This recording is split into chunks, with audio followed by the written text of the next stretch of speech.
Tripontziak ekimen gastronomikoarekin batera, Eibarko Armagintzaren Museoak Sukaldatzen Made in Eibar erakusketa antolatu du. Bertan, Eibarko enpresek sortu eta fabrikatu zituzten eta gure eta hainbat lurraldeko etxeetan erabiltzen ziren etxetresna eta produktu txikiak ikus daitezke.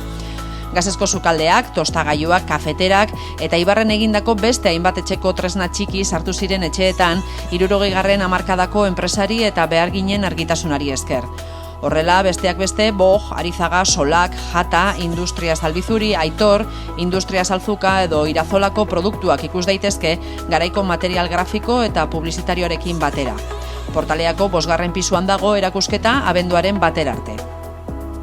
Gerra Zibila baino lehen eta batez ere 50. eta 60. hamarkadan Eibarko industriak estatuko sukalde guztiak bete zituzten bere produktuarekin, tostadoruak, kafeterak eta halako tresnekin.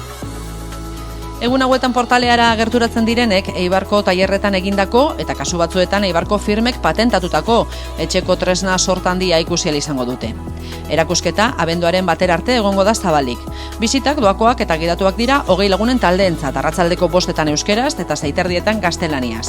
Izen emateak 943-70-846 telefonoan edo museoa abildua eibar.eu helbidean egin daitezke.